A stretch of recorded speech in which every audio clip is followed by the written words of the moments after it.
Buenas. En este vídeo vamos a desarrollar todo nuestro palacio de la memoria. Vamos a comprobar qué hemos aprendido, si se nos ha quedado los conceptos más o menos y ver si seríamos capaces de, viendo este vídeo 2 o 3 veces, tener elementos en nuestra mente que podamos conectar y que podamos añadir nuevos elementos de conocimiento a futuro. De momento el curso lo vamos a dejar aquí. En un futuro, si me lo pedís, puedo añadir más elementos al curso que me he dejado en el tintero. Puedo continuar con el palacio de la memoria o puedo hacerlos de manera suelta.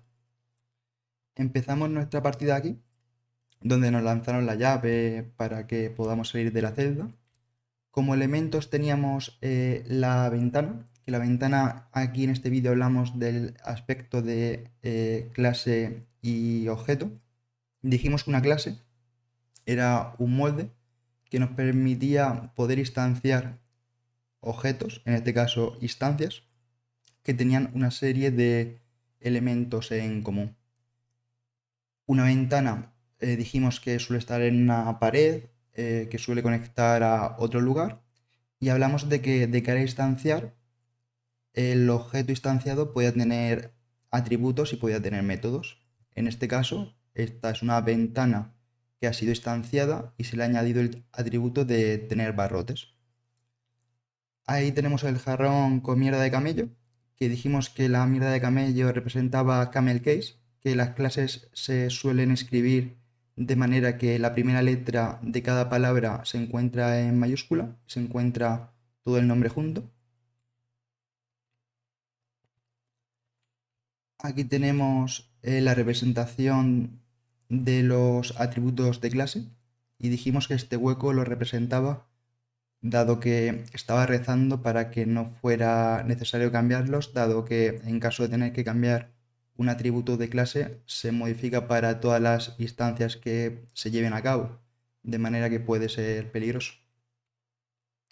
Aquí habían 4 huellas y este hueco que se coge la cabeza representaba a los atributos de distancia. Los atributos de distancia dijimos que este hueco lo representaba dado que estaba como cogiéndose la cabeza para ver si había añadido los argumentos correspondientes y exactos de cara a instanciar o si había fallado y iba a dar error. Esta huella representaba el tema de cómo configurar los atributos de instancia, donde dijimos que se pone self.atributo de instancia y esto representa al atributo de instancia igual a el parámetro que va a ser añadido en el argumento. De manera que nosotros vamos a ir poniendo self. El nombre del atributo como representación del atributo de instancia igual al parámetro que vamos a añadir luego como argumento en el constructor. Este boss representaba el peligro que tienen los atributos de clase y los atributos de instancia, donde si tú modificas un atributo de instancia, modificas ese atributo para esa instancia en específico, mientras que si modificas un atributo de clase, lo estás modificando para toda la clase, por lo que teníamos que llevar un poco de cuidado.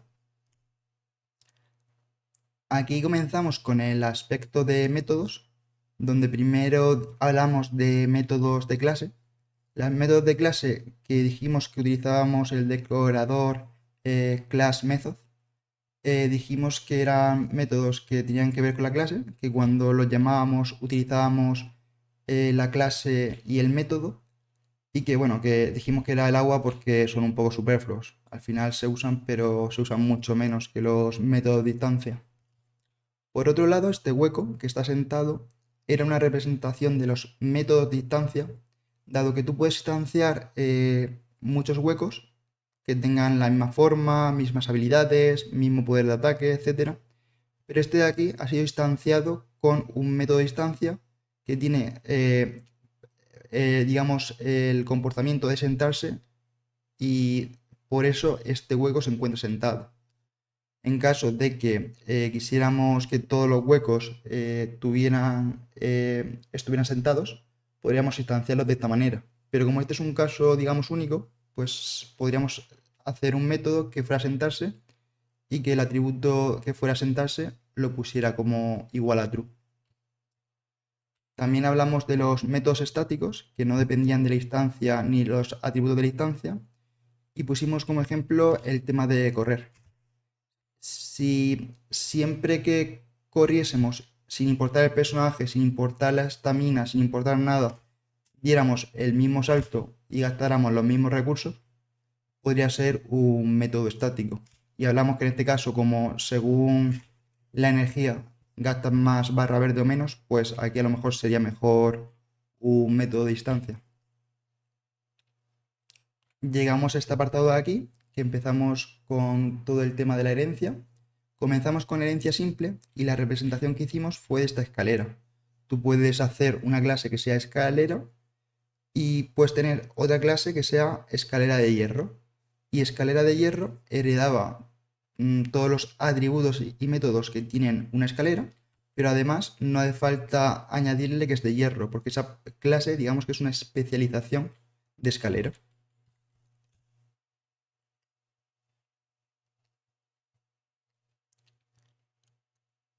Salíamos aquí fuera y bueno, en el esquema que tenemos en los apuntes, vemos que aquí hay un piromántico, un guerrero y un vagabundo. Y aquí estuvimos hablando del tema de la herencia jerárquica, donde varias subclases heredan de una clase padre. Y dijimos que, bueno, que esto nos permitía un grado de especialización de las subclases que comparten los mismos métodos y atributos que la clase padre.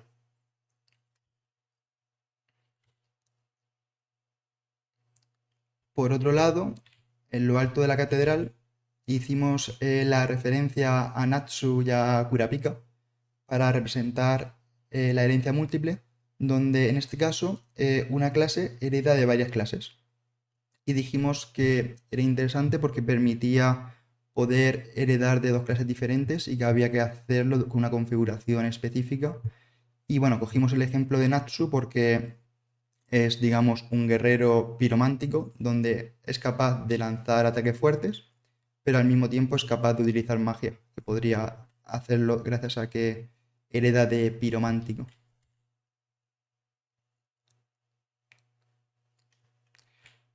Cuando entramos a la cámara del boss, en el esquema hicimos aquí una representación con letritas que representaba el MRO, que era el orden en el cual para las clases se llevan a cabo los métodos y atributos. Y vimos cómo era esa ordenación y cómo teníamos que hacerlo de tal manera que se pudiera saber qué método y atributo, en caso de tenerlo tanto las clases padres como hijas, se iba a ejecutar. A continuación, aquí hicimos una representación que creo que en el esquema era buenos días, good morning, etcétera, donde representamos el polimorfismo, que sería una misma acción puede tener diferentes, digamos, comportamientos. Un saludo de buenos días, según la persona y el idioma que hable, puede ser de manera diferente. De manera que nosotros implementamos el polimorfismo, pudiendo, según cómo instanciáramos, llevar a cabo el saludo en el idioma correspondiente.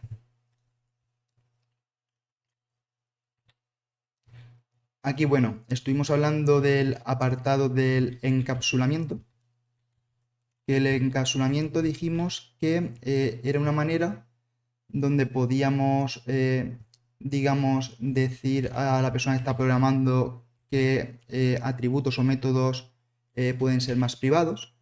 Dijimos que era una manera de poder, digamos, ocultar cierta información. Un segundo que configure esto.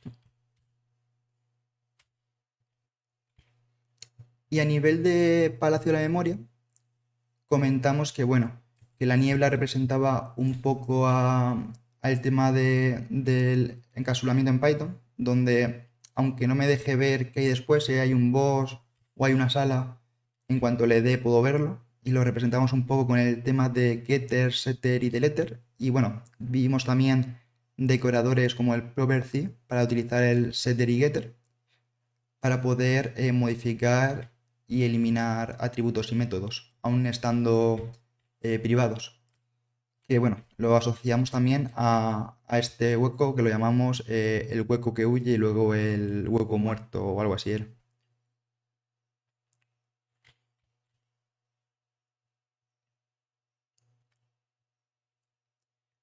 Aquí empezamos a hablar del apartado de decoradores.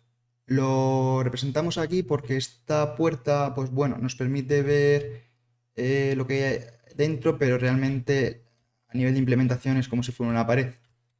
Entonces, bueno, vimos que con los decoradores podíamos decorar ciertas funciones, podíamos hacer que hicieran un print antes y después de ejecutarse, podíamos controlar la estamina de tal manera que lo decorábamos diciendo cuánta estamina nos quedaba, y era una manera de poder, digamos, depurar el código de tal manera que podíamos ir viendo en cada momento qué pasaba y podíamos un poco configurarlos con este tipo de pensamiento. Aquí nos cae una piedra gigantesca. Y aquí hablamos del apartado de abstracción. De abstracción estuvimos hablando de que realmente, aunque el que programa tiene que saber muy bien qué hace sus clases, sus funciones, sus métodos y cómo cada elemento del código, digamos, está unido a otros elementos, de cara a una interfaz que utilizan otras personas o un usuario, no es realmente necesario conocer cada aspecto del código. Es decir, la persona que ha programado esto a lo mejor ha tenido que configurar la fuerza con la que tiene que golpear la pared para que la atraviese en lugar de rebotar, cómo se tiene que romper la pared, en qué momento el hueco, cuando toque cierto escalón o cierta distancia, debe lanzar la piedra. Pero de cara al usuario, yo lo único que tengo que saber es que se ha roto esta pared y que aquí dentro está el hombre este que me da las herramientas que necesito usar. De manera que, aunque haya muchísimo código detrás de todo esto, a nivel de cómo yo como usuario lo estoy usando, hay solo la información necesaria para poder utilizarlo. Podría haber hablado con él, pero no, quiero estar aquí un rato. Me da los flash, me da la llave, perfecto. Vale, después de esto estuvimos hablando del tema de las clases abstractas y los métodos abstractos, que estuvimos hablando de que una clase abstracta no dejaba de ser un molde para poder crear, digamos, clases hijas. Y con los métodos abstractos lo que nos ayudaba a este tipo de herramienta es a obligar a las clases hijas a que ciertos métodos tengan que ser desarrollados, dado que no nos va a permitir instanciarlos si no cumplimentamos este proceso. Dijimos que los métodos abstractos, perdón, las clases abstractas no se instanciaba de estas servían como moldes, se instancia de las hijas, y dijimos que aquellas hijas que quisiéramos utilizar tenían que tener implementados los métodos abstractos correspondientes. Esto nos permitía que a medida que escale, digamos, nuestras clases, asegurarnos de que el código tiene una cierta homogeneidad y asegurarnos de que ciertos métodos van a ser desarrollados, pues consideramos que son necesarios para que el código a la larga funcione. Dicho esto, las clases abstractas creo que lo representamos sí, con los mensajes, que dijimos que todos los mensajes del Dark Souls tienen el caballero este y tienen este, digamos, rectángulo, pero algunos de ellos tienen, por ejemplo, un mensajito, otros tienen, por ejemplo, como este, un dibujo de un mouse, de manera que esto podría ser perfectamente una clase abstracta que tiene como, digamos, elementos que tienen que ser instanciados en las clases hijas. El tema de que aparezca el logotipo del caballero y aparezca, digamos, este rectángulo y algo de letra, como mínimo que aparezca algo de mensaje, pero luego podría tener clases que tuvieran, por ejemplo, el poder incorporar el ratón. Nosotros creo que pusimos una exclamación y un signo de peligro, porque estuvimos asociándolo en el ejemplo al tema de esquiva, que te caes por un barranco, etcétera. Entonces, todos estos mensajes podrían ser una clase abstracta que tiene clases hijas y que la clase hija puede ser, digamos, una implementación de mensaje que tiene que tener unas características común obligatorias, que es un mínimo de mensaje y el logotipo del caballero, pero cada una de ellas puede tener una configuración donde hay que incorporar imagen, donde no, y donde tenga una diferenciación, pero siempre tenga una estructura homogénea el mensaje.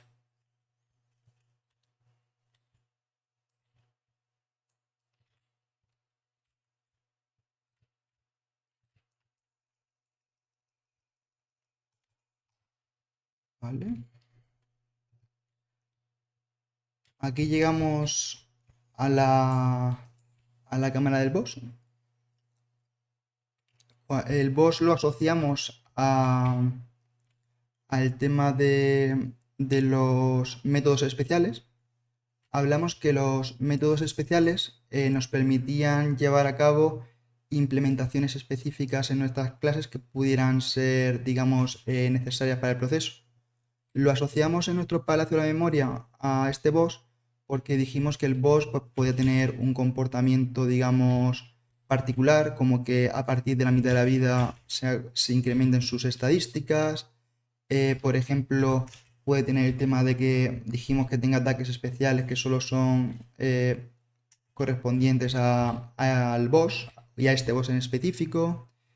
Y dijimos que, bueno, que podíamos implementar diferentes herramientas específicas a esa clase. Estuvimos hablando de que era muy importante el método constructor, que lo utilizamos muchísimo. Es muy importante el SDR y el RPR para el tema de poder, digamos, hacer una representación en formato string de el objeto que instancie la clase de manera que podamos ver atributos o lo que nosotros deseemos representar. Y bueno, voy a cargármelo porque me está costando hablar mientras que lucho con él.